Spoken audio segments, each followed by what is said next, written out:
Whoa, it's lovely to see you all. Good evening, Vice-Chancellor, Governors, and ladies and gentlemen. Thank you for coming. So I'm going to be talking tonight about a number of Cariad research projects that we've been engaged in that have been looking at designing for people with late-stage dementia. But before I really get started with talking about that, I'd like to show you a video. See what you make of this.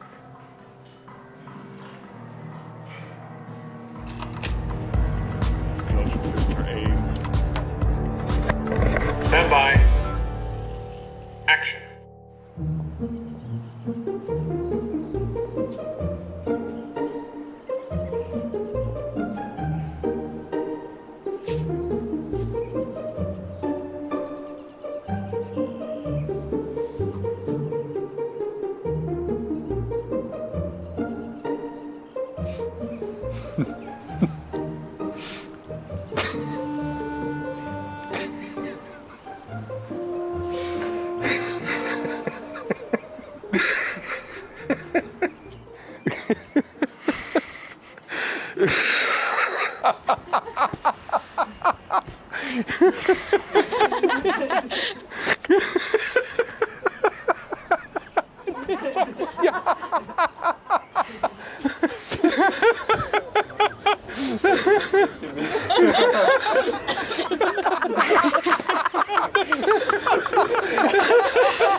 This is my mum, and one of my mum's favourite sayings is, laugh and the world laughs with you, cry and you cry alone.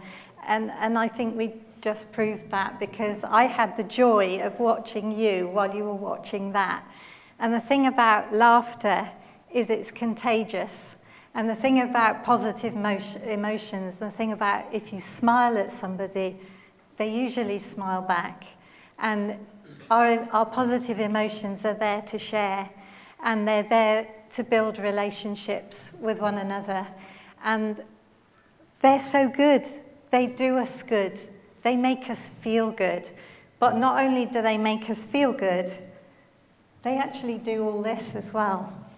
They're actually very good for our health, boosting our immunity, decreasing our pain levels, preventing heart disease, but more than anything else, they're better than any antidepressant, and they're free. It doesn't cost us anything to laugh. This is how much money the NHS spends each year on antidepressants. So it's a shame, isn't it, that we're not very good at making ourselves have positive emotions. We're not very good at getting engaged in activities that make us feel more positive. And the numbers behind, I'm not very good with numbers, but this is easy enough for me to understand. Three positive emotions are required to counteract one negative emotion. So how can we build our positive emotions? How can we enjoy life and be able to share laughter, fun, and joy? How do we do that? Well, the things that enable us to feel that way are things that are very open, things that are fun, things that are adventurous, things that are playful, things that kids do. But the trouble is that as we come through childhood, we kind of lose our permission to play. And playing is really the preserve of children. And a few years ago, back in 2012, I was involved in a research project, along with somebody else in the audience here, with University of Strathclyde, and we were looking at permission to play, and what is play, and what is good for you, when is play good for you, and what we found was that it's playful play that's good for you, good for your well-being, good that builds those positive emotions. It's that open-ended, without a goal at the end of it, without the pressures. It's that fun, ludic, playful way of playing, playful playing, that does you good. So as a designer, I guess being able to change the world is kind of an aspiration through the things that you design. So how can you design things that actually help people to have those positive emotions? How can you design for happiness? And there have been a group of people working in the Netherlands that have come up with a methodology that they've been trying out, and it seems to be working, and it's called positive design. And positive design puts at the heart of that the aspiration to design to try and help people to be happier. And these are the three aspects of positive design. One is really going all out to create pleasure in what you're making, what you're designing. And so pleasure is about that in-the-moment joy of experiencing all your senses. It might be looking at something and really seeing the aesthetic, visual qualities. That's pleasure.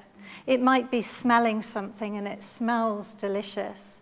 It might be touching something and it being really, really beautiful to touch. So pleasure is one thing. And then personal significance, designing in things in such a way that actually it really relates to that person. And then in the pink corner, virtue. What does virtue mean? Well, it's that added thing that I like to think of as being sharing. It's how it can go out into the world, but sort of not just be about the self, but be about others. It might be, for instance, that it's made out of something sustainable and so is helping the planet, and therefore is virtuous in that it's actually going to help the world rather than hinder it.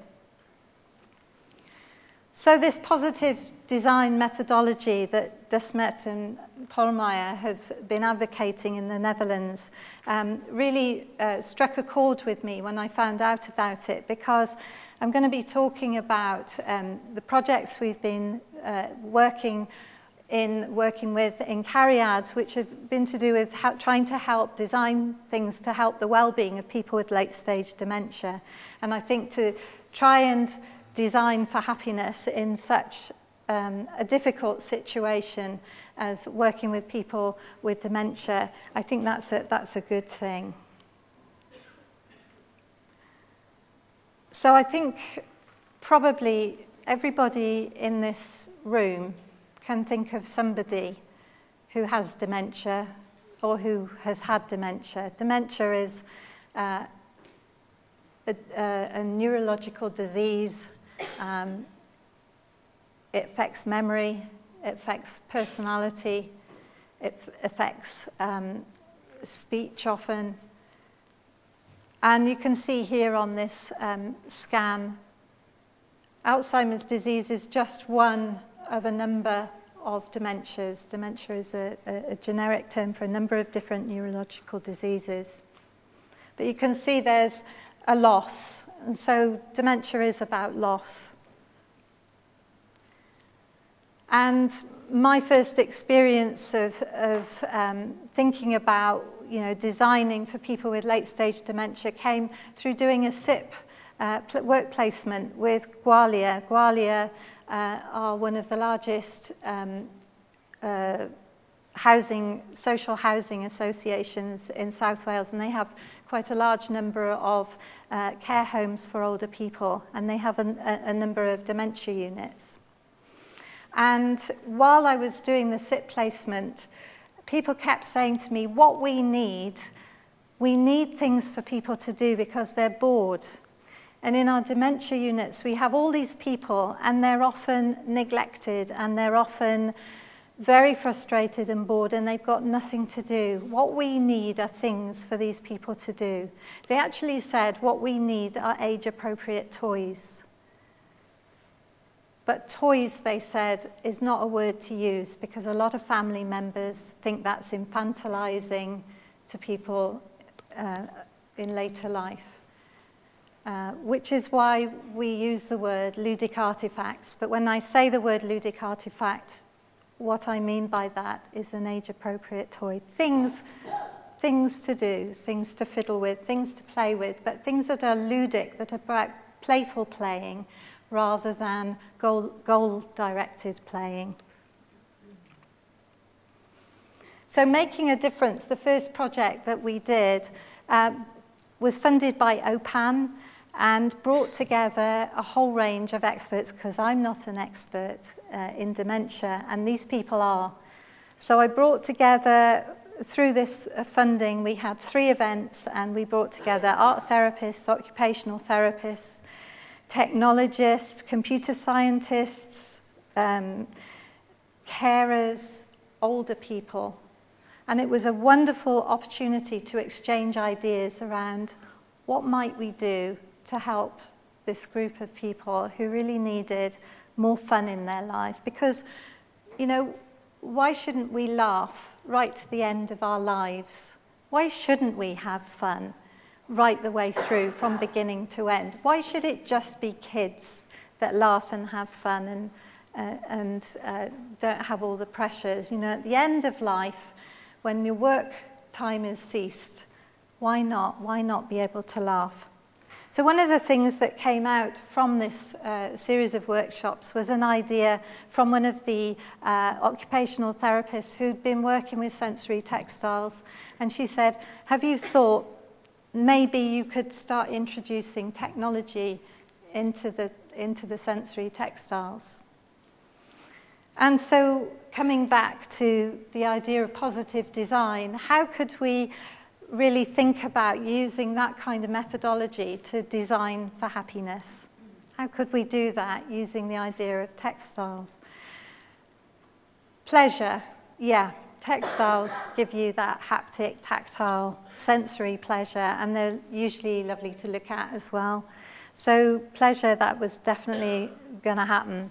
Personal significance, well, that was something that we really needed to build in. And so one of the things we did was we went and we talked to carers, and we talked to people in care homes who were managing the care homes, and we talked to family members, and we found out about specific individual people and their lives so that we could use them to design for.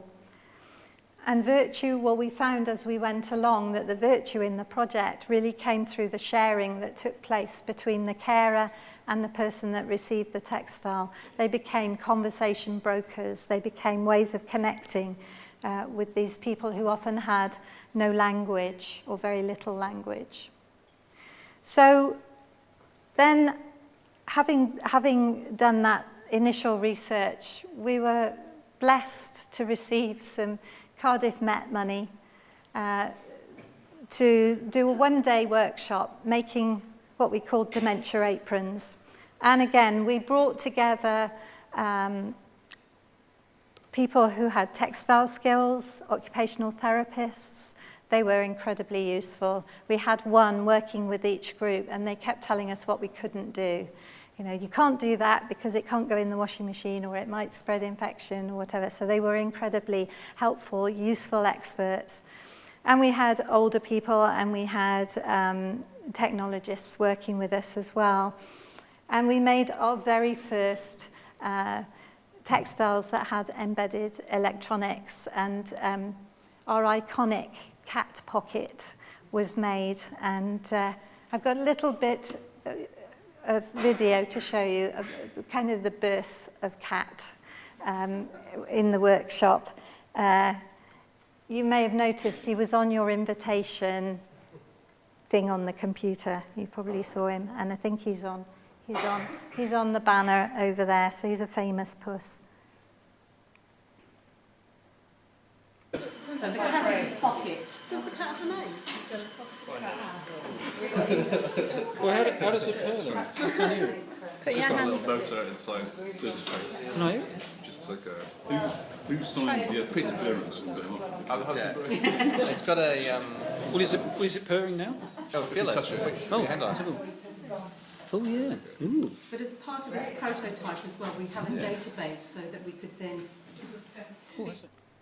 So I've actually brought Puss along. He's a bit of a sad cat tonight. He hasn't got his electronics working inside, unfortunately. But he's here if you want to come and have a look at him at the end. So during the Dementia Apron workshop, we actually made 3 textiles to give to people with late-stage dementia. They were bespoke textiles made for specific individuals whose life stories we had heard about from their families. And that was great.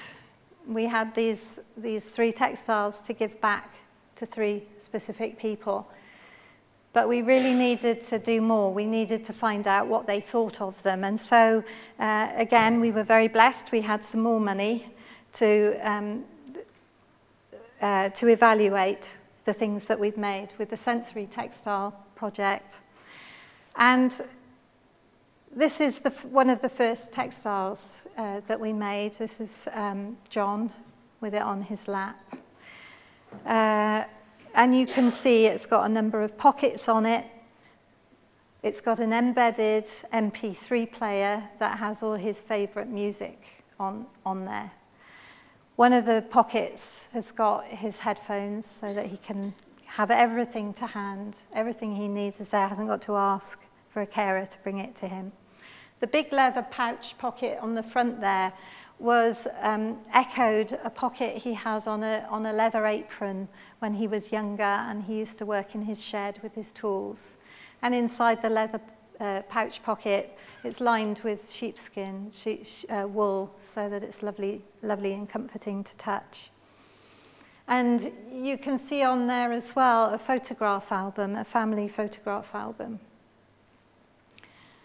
And John had no language, or very, very little language, and his son Sean here brought a whole pile of family photographs, and we explained to John what we were doing and said to him, we would like you to choose which photographs. I can only print 10. Choose the photographs to go in your album. And through smiling and through just the way his eyes lit up, we could tell which photographs he wanted in his book. He did seem to understand. His son was sure he had understood. And as a result of that, we printed onto fabric a family photograph album for him of his 10 favourite photographs. So they're digitally printed onto fabric. And took those into him, added it to the blanket. The blanket had been made first, and then the photograph album came a little bit later. And I laid the book on the blanket, and he smiled, big smile, and he said, "It's me," pointing to the picture of himself as a child on the front of the book, which for Sean and myself was amazing, because he wasn't speaking. He hadn't spoken for quite some time. So there was clearly pleasure there. So that ticked, one of the boxes. Pleasure in receiving the blanket, pleasure in receiving the photograph album. It was personally significant to him, and also was a means of sharing his life with the carers that were coming in to help him through the day. So it ticked the box for virtue as well. This is a close-up from another of the first 3 textiles that we made, just to give you an idea of some of the textures and surfaces and things that were on it. Made for a man who had been a fisherman, so you can see the fish on there, and that's the finished piece. This gentleman, in very late stage dementia, had got to the point last spring where he no longer could enjoy his food. because he'd lost his swallowing reflex. And so going down to the dining room to have his meals was becoming a real source of agitation and difficulty for him. But his carers had noticed that when he'd had the apron on during the day, he was always calmer. He had something to fiddle with and he would touch it and use it. And so they let him wear it to have his food. Normally they wouldn't because they were worried it would get dirty. And he began to fiddle with the apron. He relaxed and his swallowing reflex came back. And the occupational therapist and the carers in the care home are convinced it was because of the textile. We have no way of proving it, because there could have been other reasons, but it's a good story and it's a meaningful one. It clearly brought him pleasure and had significance for him. So with the Sensory Textile project, we actually, having made 3 and observed the responses of the people with dementia to those 3, we went back to the care home and we interviewed more family members and collected more stories. And then ran a number of workshops in parallel. One series of workshops was bringing together technologists, materials scientists, computer software engineers, electronics engineers, people from other universities who were experts in their field. And we had representation too from the National Physical Laboratory, from the scientists there. Parallel to that, we also ran workshops with carers, occupational therapists, art therapists, people from the charity sector. So we had 2 things going on at the same time, with information being fed in, building on those individual stories about individual people and looking at ways we could design for them. So as I said, we worked with National Physical Laboratory and some of their innovations and tried some of the things out that they were talking about in our textile studios. And then we also ran an event last summer where we brought both teams together. We brought the technologists together with the creatives and the charity sector people, and we made, from the gradual build-up of the design ideas, we made the things you can see here. And I do hope that at the end of this, you'll come and have a little look at them, because they are absolutely beautiful. And whilst people were making, stitching, sewing at sewing machines, we had a group of guys that were busy doing the electronics. And just got a bit of video here that hopefully is it's people who were at the workshop telling you about what they did, which is much better than me trying to tell you what went on. So this was last June.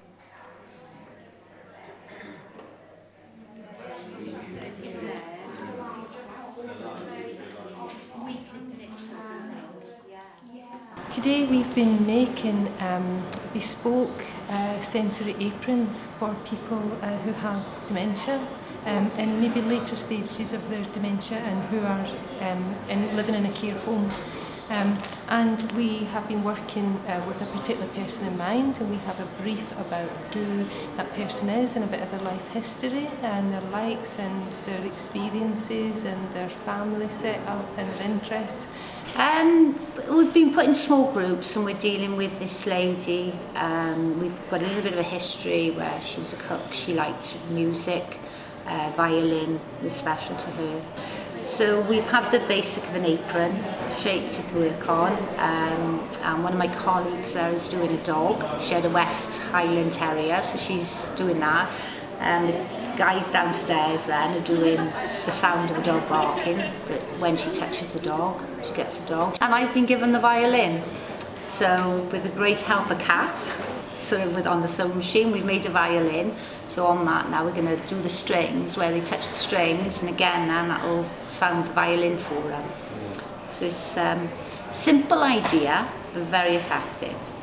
I think that's what's been so good about today, is that we've been told about a real person. So we're designing an apron or a pocket with a real person in mind. And it's just lovely working with so many different sorts of people.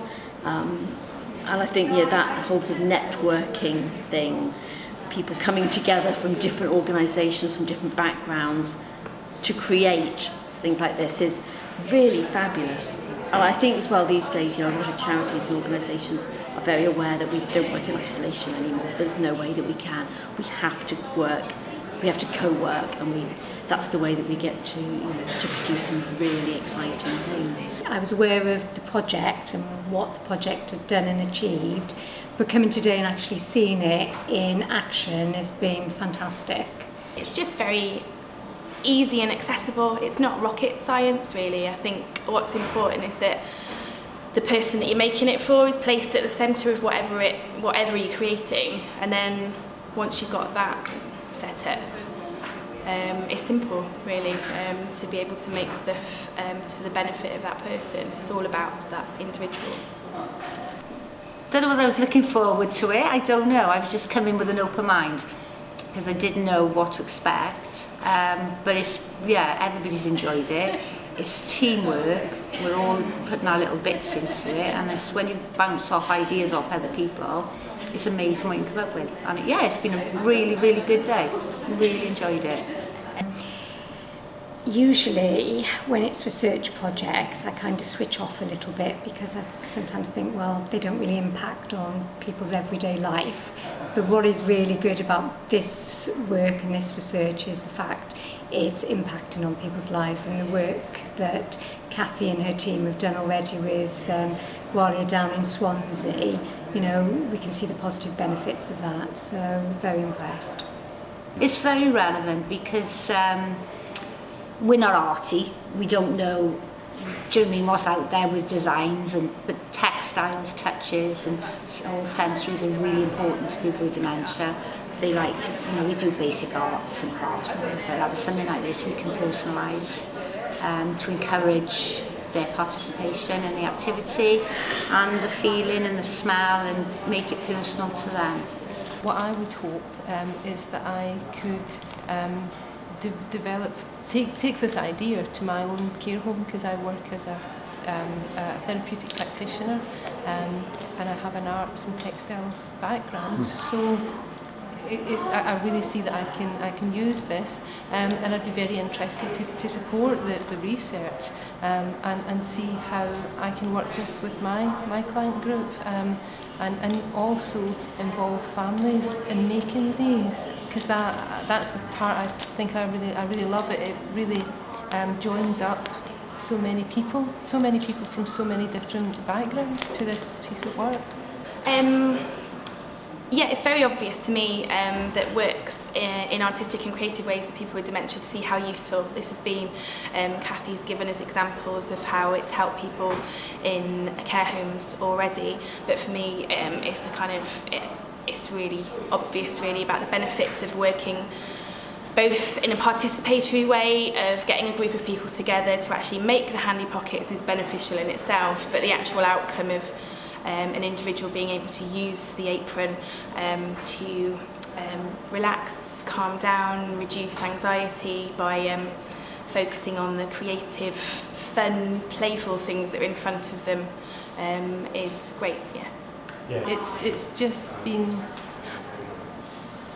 just wonderful. Anything that looks at dementia in a different way, in a less medical model, in a less gloomy way, that we can be looking at positivity and recovery and hope and connecting families and reconnecting that person, essentially. It's about that. Just wonderful. More and more and more of it.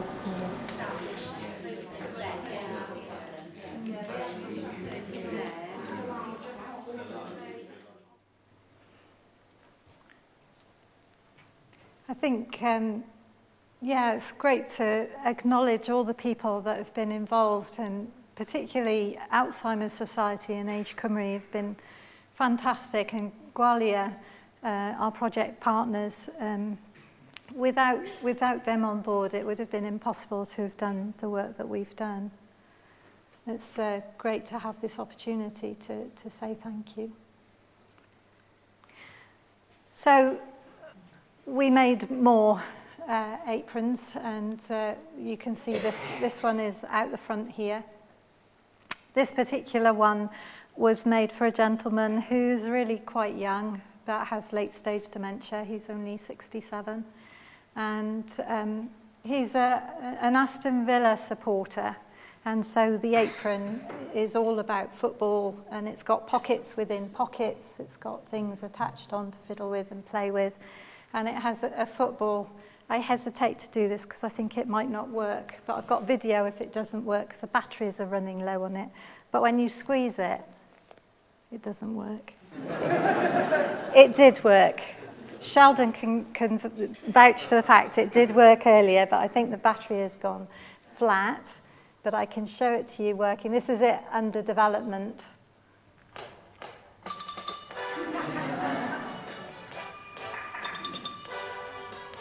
So on one press it plays that, and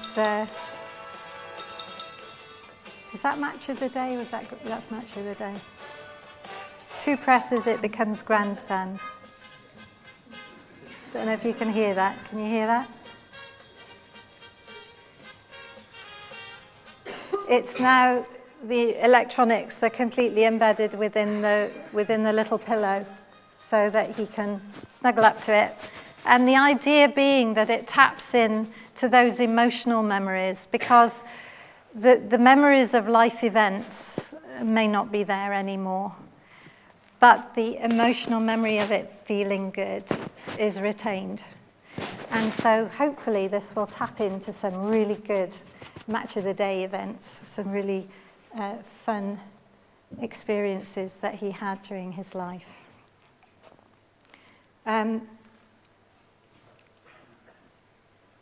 Trying to get the electronics to work within the textiles has been a challenge, and it has taken a lot longer to get things finished, which has been very frustrating because we're working with people at the end of their lives.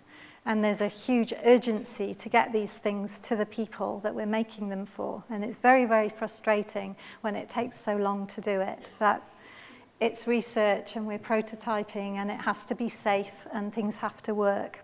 So it's taken a long time.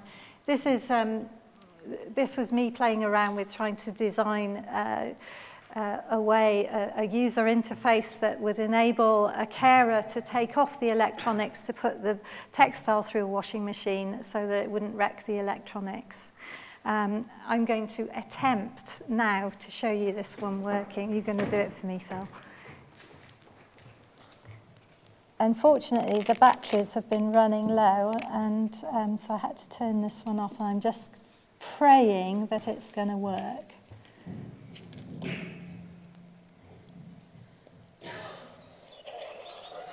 When you press these little trees, I don't know if you can see what I'm doing, but there are little buttons. These are meant to be little trees. Wood pigeon,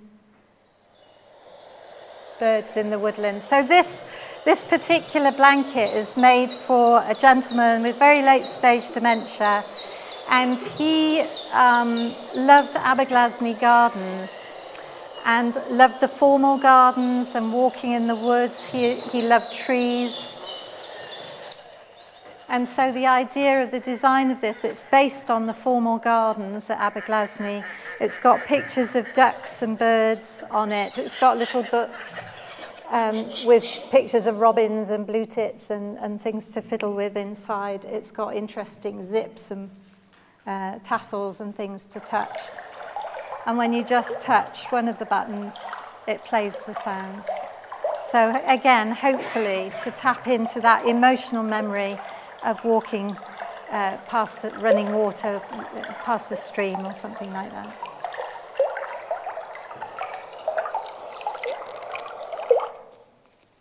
I'm so glad that worked.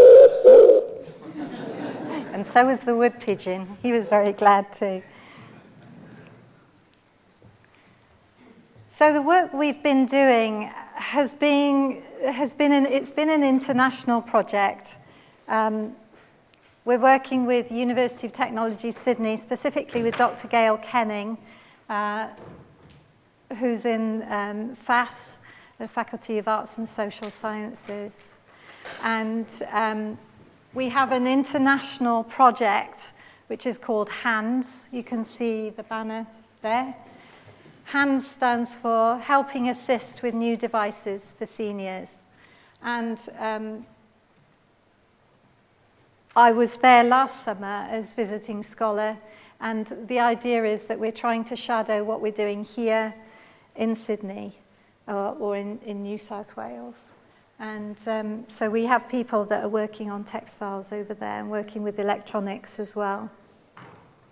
But one of the things that we did while I was out there was we did a social engagement event where we got people to come together and make a sensory textile to make a simple pocket for somebody with late-stage dementia. And we were part of the Maker Fair, part of Sydney Design Festival, and we were in the Powerhouse Museum. Those of you that have been to Sydney will know the Powerhouse Museum. It's a great big museum there. And 5,500 people came through the event, and many of them sat and made a pocket. And we made, this is just a little section of the big banner that we made, with pockets like this one, which are visually interesting to look at, maybe have a bit of noise to them, and have something nice to fiddle and touch inside. The idea being that we were partnered with Alzheimer's Australia. We had counsellors from Alzheimer's New South Wales with us. It was a way of reaching out to tell people about dementia, but also to tap into that understanding that actually in this hopeless condition, actually everybody can do something to help. There are things you can do, and actually, do you know what? You can have lots of fun doing it. And we had children, we had mums, dads, grannies, we had 3 generations at one point, at one time, making pockets together for people. And often they were made for people who are still alive, for a grandparent or an auntie or an uncle. And they were also made in memory of people who had recently passed away. And it was a lovely 2-day event. It was absolutely exhausting, but it was great. And the feedback we had from Alzheimer's was fantastic too. And we've kept getting invitations ever since to run more things like that. And we've run handy pocket workshops in care homes. We've run them in charity shops with Age Cymru. We ran one 2 weekends ago in the Wales Millennium Centre with Alzheimer's Society and with Age Cymru. We've been invited to go to Italy to run one there. We're hoping to run one in Amsterdam, one in Cape Town, one in Michigan, one in Kansas City, if we get some funding to do it. So we're waiting to hear about that. But they seem to have caught the public's imagination because it's a way that people can get involved and they can do something positive. And not only that, it's fun to do as well. And it's something you can bring the kids along to, and you can join in yourself. So these are some of the pockets that were made on October the 3rd at the WMC. So that brings me along to the LAUGH project, Ludic Artifacts Using Gesture and Haptics. We were so thrilled because this takes me right back to where I started with making a difference. It took some time to get to this point, to get the funding, but all the work in between led to this point, and we were awarded £500,000 to set up this project. Andy here from Product Design is involved too. Dr. Gail Kenning from UTS in Sydney is one of the team members. Dr. David Prithik from Birmingham City University. So it's an international collaboration, and it's quite a new departure for HRC to fund an international COI, so we feel it's quite a coup that we've actually got an international project funded by AHRC. And the idea of the project is to make ludic artifacts for people with late-stage dementia. And we're quite at an early stage. We're only 5 months into the project. We've only had one workshop and done one case study so far. But the whole point of it is that we're looking at fun, we're looking at joy, we're looking at happiness, we're looking at laughter, we're looking at having a good time so that we can know how to make things that pass that on to other people. Is making things to bring positive emotion to share with other people. And you can see here, workshop 1, we had a good time, we had a laugh. And we're learning lots of things through it. We're learning about how important hand use is. We're learning about fun and playfulness. We're learning about dementia, really important to feed into what we do. We're learning about materials. We're learning about new technologies that we might use in the things that we're making. So watch this space. There's going to be lots happening and lots to do. But these things that I brought here are really a transition into the Laugh project. Things like Dog here, who before the battery ran out, just before, woofed nicely. He does still vibrate, so if you touch him, you can feel him breathing. But he's moving forward to being, he may be made of textiles, but he is a toy. And the idea of him is that he resides in one of the apron's pockets. He is a West Highland Terrier. I think we had 3 of our residents that we interviewed that kept, is that right? Westies. Kept Westie dogs. And so they cropped up again and again. And actually, he has a sound file on him that when you squeeze him, when he works, when the battery's not flat, he makes doggy noises, sort of scampering noises. And I think, Steve, you put the sound recordings on this, didn't you? And they are West Highland Terrier noises, aren't they? And he makes lovely growly doggy noises. So specifically recording and putting on sound files that do relate to these people that we're making for has been really important. So thank you, huge thank you to the team, because none of this would have been possible. This is not about me, this is about, I think Jack, my research assistant, Jack up here, I think she said we have now over 90 people on our database, and those are people who've participated in our workshops or who have contributed in some way through case studies or interviews or whatever. So all this is a result of a lot of people, and I just think this is, for me, this is a wonderful opportunity to say a public, huge thank you to all those people. I know some of you are out there listening. And a particular big thank you to this group of 9. Dr. Gail Kenning is the face in the middle. The rest of them, some of you will know anyway. But a huge thank you to you, because without your help, we wouldn't have been able to make all these lovely things. These textiles are going to the Mynydd care home, to the people that they were made for in November. We're going to have a tea party with the residents in order to hand them over to the family members and to the people with dementia that they were made for. So it's great that we've had this opportunity to see them all together, because once they've gone, they've gone. And I just also want to thank all these organisations who've helped either through expertise and manpower, advice or funding. And thank you, Cardiff Met, for the funding that we've received to be able to do this work. And you will be hearing more from us, I'm sure. Thank you very much.